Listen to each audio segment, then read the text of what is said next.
You will feel this moment in your chest. You will feel the cold air, the old pain, and the sharp truth that waits behind those glass doors. Stay with me. This story opens quietly, but every second pulls you deeper, and you will want to see how it ends. I step out of my black Tesla, and the Colorado autumn air hits my face like a slap from the past, and for a moment, I just stand there because the memories hit faster than the wind. 5 years. 5 long years since I walked out of this family's life with nothing but my programming skills and a promise that still burns inside me like a quiet fire. Watch me. The Prairie Hills Country Lodge rises ahead of me, big and fancy and cold, with its marble entrance shining under the soft evening sun like a place built for people who forget where they came from. Inside, 120 guests are laughing and celebrating Grandma Miriam's 78th birthday. They have no idea I am standing outside their perfect world. They have no idea what is coming. My phone buzzes in my hand, and I already know who it is. Nolan Pierce, my COO, my second brain, the man who sees danger before it reaches the horizon. He never texts unless something matters, and his message makes my heart tighten. The Attorney General's office confirmed Miriam's audit backs up their case. The warrant is active. This could happen tonight. Warrant. Attorney General. Tonight. Those words should make me weak. They should make me want to run to my car and disappear into the mountains, but something else rises inside me. Something sharp. Something steady. Something like justice. Maybe more like vindication.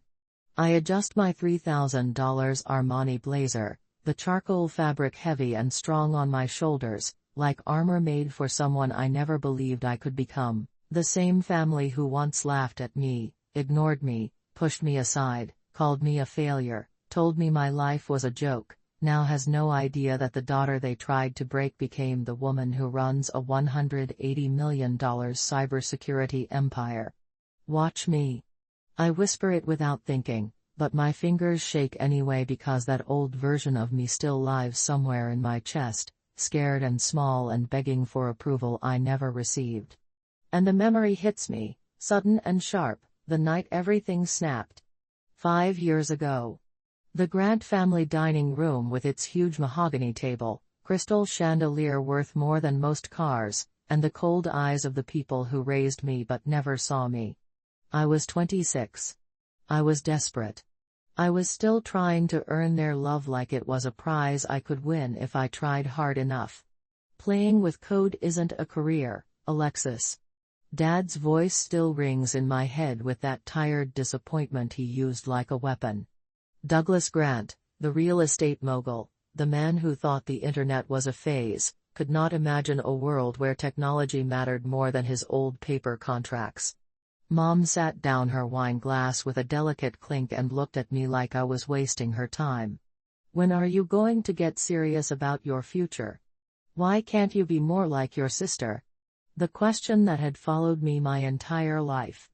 Evelyn Grant, the golden child, the miracle daughter, the perfect one. And she sat there with that smile. That cold, soft smile that never reached her eyes. Actually, I might have something for Alexis. My nonprofit could use an assistant. Part-time, of course. Assistant.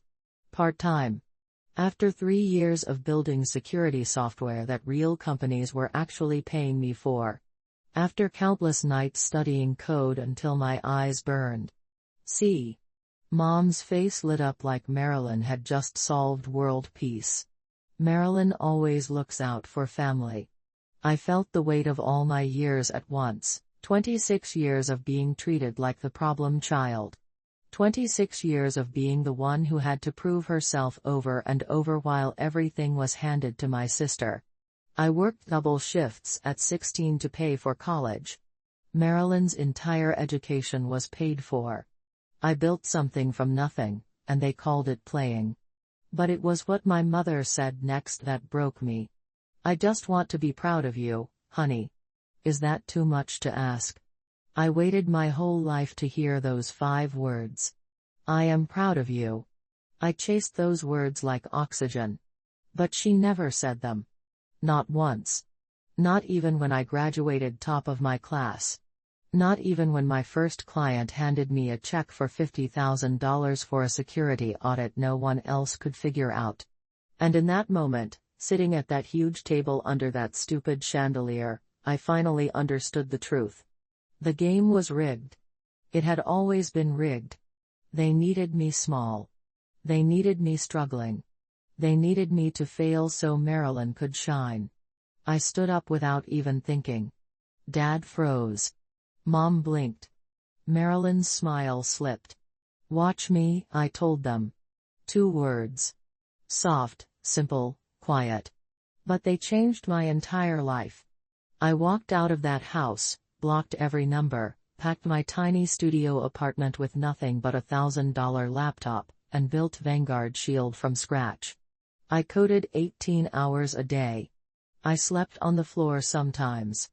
I cried on the keyboard sometimes. I failed and tried again. And again. And again.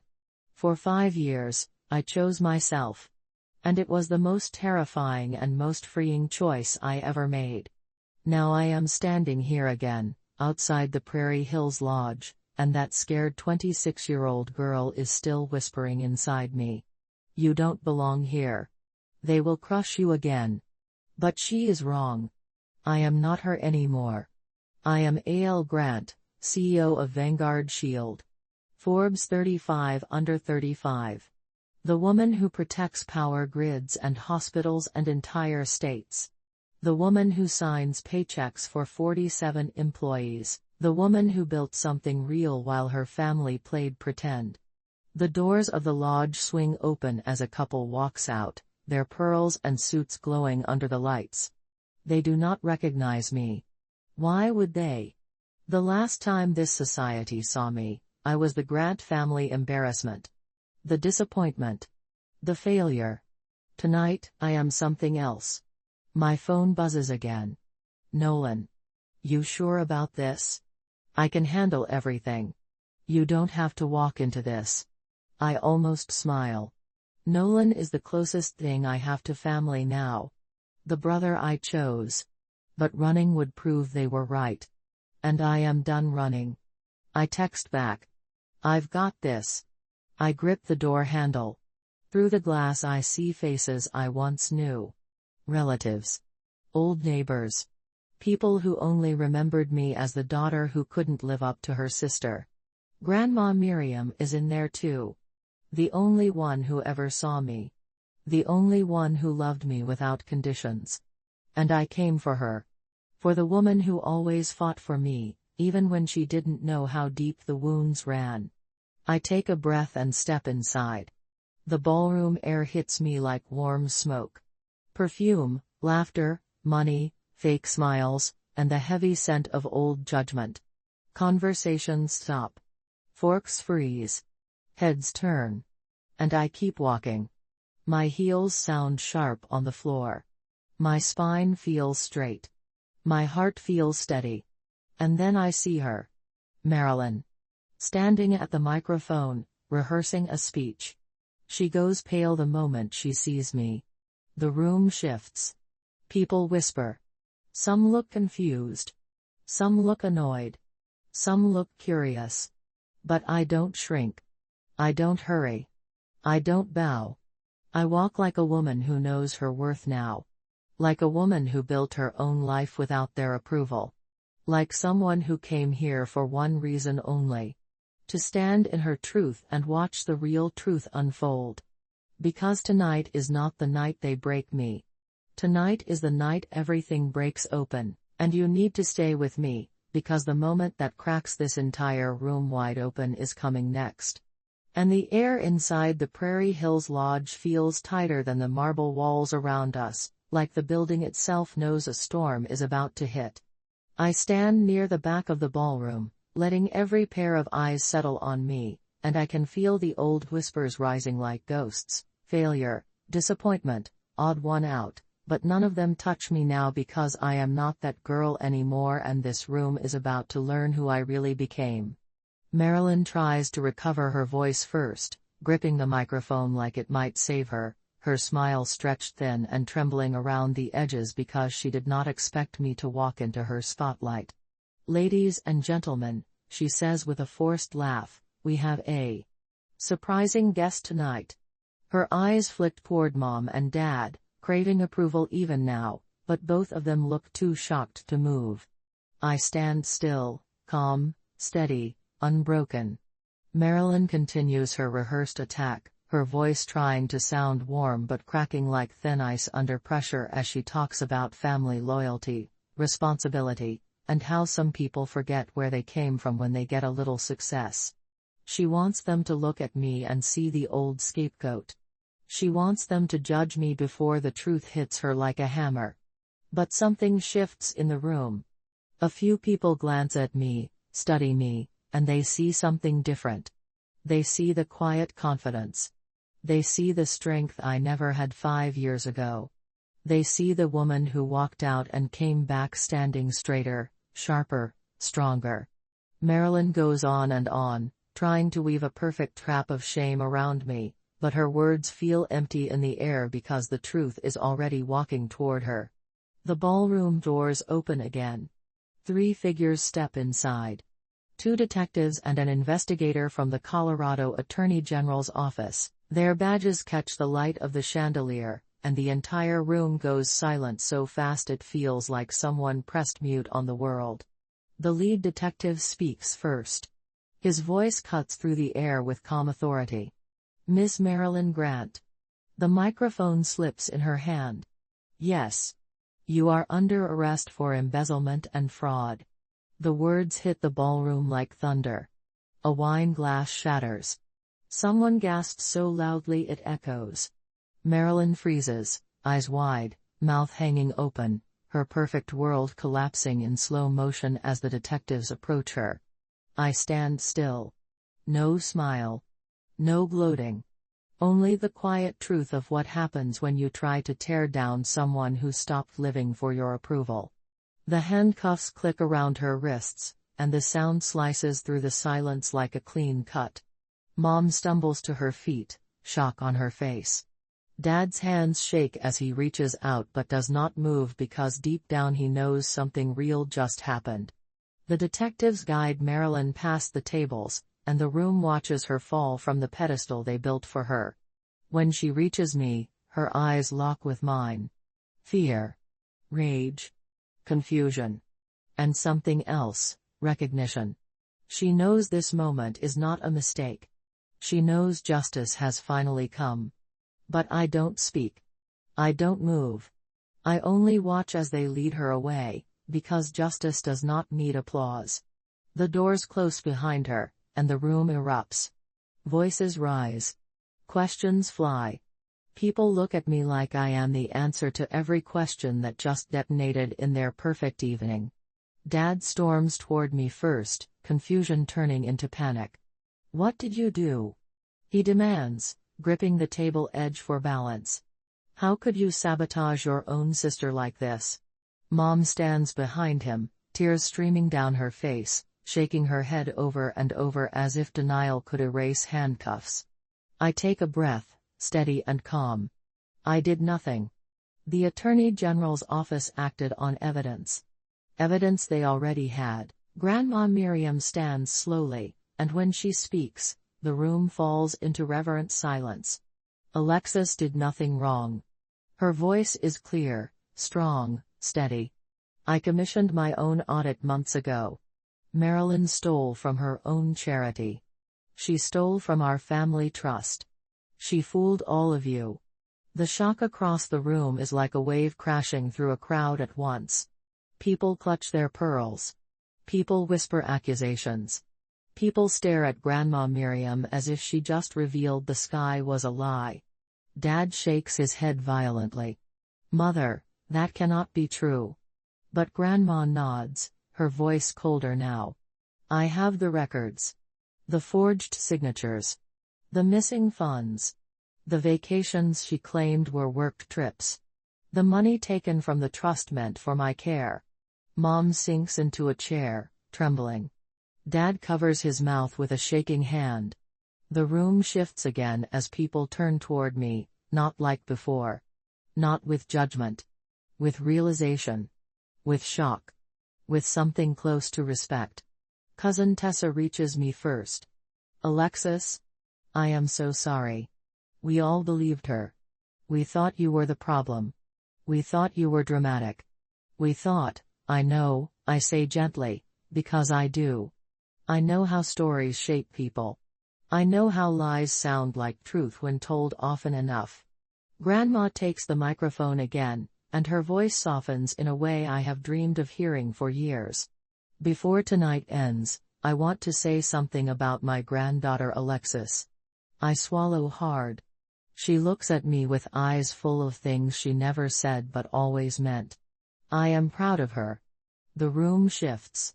Something inside me opens and breathes for the first time in 30 years. She continues. She built a business that protects people.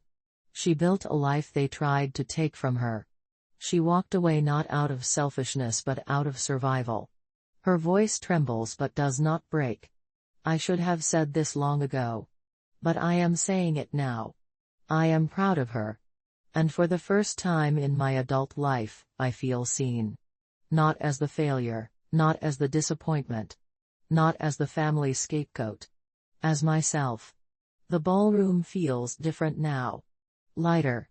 More honest. But the night is not over. The detectives return quietly, asking to speak with my parents about cooperation. Dad looks smaller than I have ever seen him. Mom looks lost. And I realize something important. Their opinions no longer shape my world. Their approval no longer defines my worth. Their disappointment no longer controls my life. I am free. The room empties slowly, people leaving in clusters, whispering about truth and lies and how they never saw any of this coming. I stand near the window, watching the police cars pull away with evidence boxes stacked in the back. Grandma walks to me, resting a gentle hand on my arm. 6 months from now, dear, you will turn this pain into something good. That is who you are. And she is right. I already know what I will do. I will rebuild her nonprofit. I will turn it into something real. Something that protects children online. Something that serves the world instead of draining it. Justice made space for that. When the night finally ends, I walk out of Prairie Hills Lodge into the cool Colorado air, and for the first time in years, I do not feel small. I do not feel scared. I do not feel alone. I feel strong. I feel grounded. I feel like the world is finally ready to see who I became. And you need to stay with me, because what comes next will change everything again. And it begins on a quiet morning 18 months after that night at Prairie Hills Lodge, when the sun rises over Denver and the city feels softer than it used to, like the world itself knows I survived something heavy and came out stronger on the other side. I walk into what used to be Marilyn's office, only now it looks nothing like the cold space she used to hide her crimes in, because I rebuilt it from the ground up and turned it into a place where real work happens, where children learn to protect themselves online, where broken trust becomes new beginnings. The Grant Digital Safety Initiative logo glows on the wall, bright and clean, and the sound of young voices in the rooms nearby reminds me why I came back, why I turned pain into purpose. I bought Marilyn's nonprofit for $1 after her conviction, and I rebuilt it into something real, something honest, something that would help the very people she pretended to serve. 23 employees now sit at desks where she once hid stolen documents. They talk about coding workshops and digital safety programs, and the room feels alive in a way it never did before. I hear Marcus, our program director, telling me we have more teenagers than expected attending Saturday's workshop, and 2 of them are from the group home that Marilyn lied about supporting. Now they actually receive help. Now we show up. I nod and tell him to order extra pizza, and he smiles because he knows how much these programs matter to me. My phone buzzes with a message that warms something deep in my chest. It is from Grandma Miriam's assisted living center, inviting me to Sunday dinner. 6 years. 6 whole years since I got a real family dinner invitation. The last time, they uninvited me. This time, they want me. And the best part is that nothing inside me feels afraid. I type back, "Should I bring anything?" and smile because choosing to show up from peace instead of pain feels like a kind of victory you cannot buy. Later that morning, I sit alone in my office and open my journal, the same one I started 2 years ago during therapy, the one filled with the truth I never knew how to say out loud.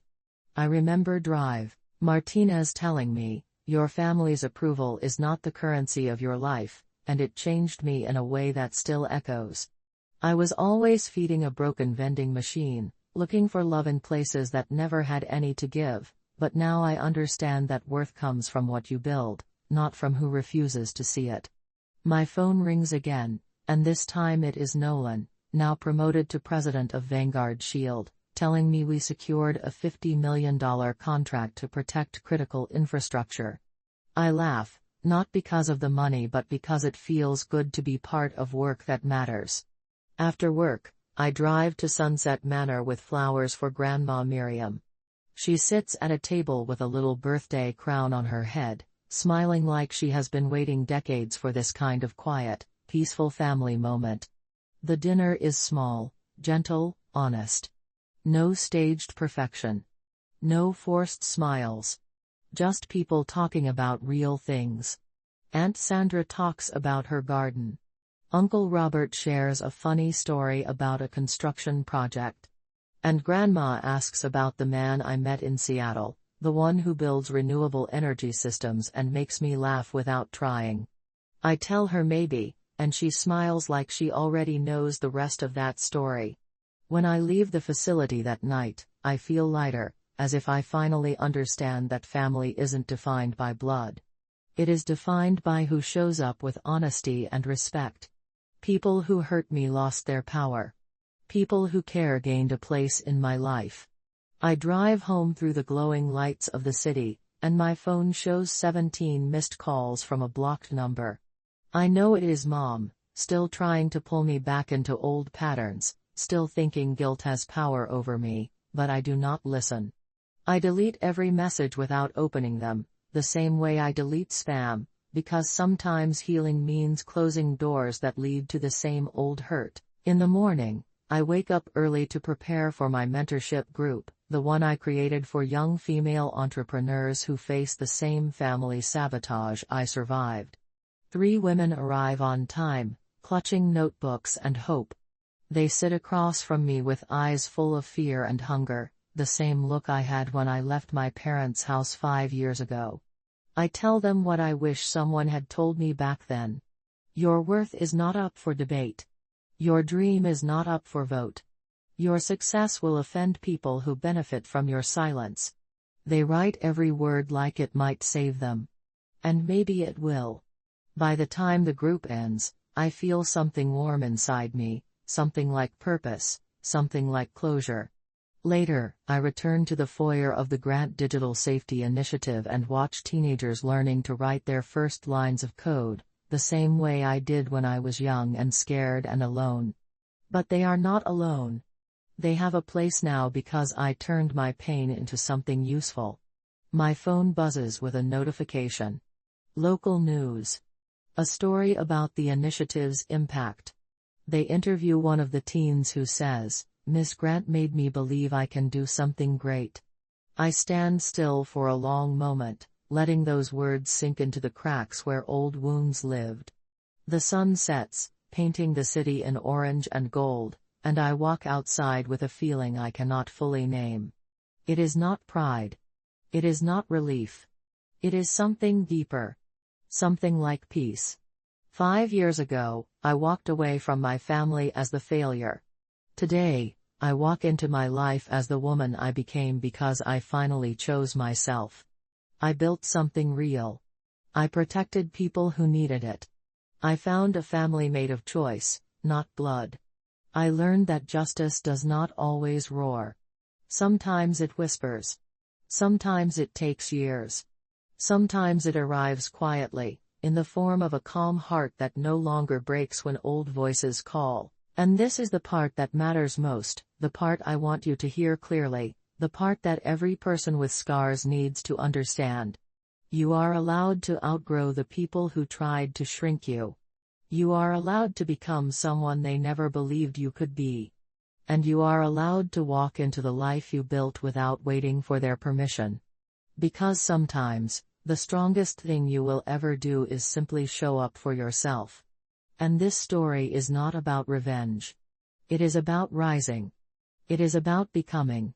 It is about walking away from the people who broke you and discovering that the world is so much bigger than their small version of you. And if you stay until the end, you will see that the most powerful justice is not what happens to them. It is what happens to you when you finally choose peace over pain, purpose over approval, and self-respect over fear. And that is the truth of how I became whole again, and why I will never shrink myself for anyone ever again. And that is how my story ends, not with pain, but with peace. I did not get revenge. I got something stronger. I got my life back. I found my strength. I built my future. And I finally became the person I always knew I could be. Sometimes the past tries to pull you back. But you do not have to go. You can walk forward. You can grow. You can rise. And when you do, you understand something important. The people who tried to break you do not matter anymore. What matters is who you become. What matters is the life you choose. And tonight, I chose myself. Thank you for listening to my story. Thank you for staying with me till the end.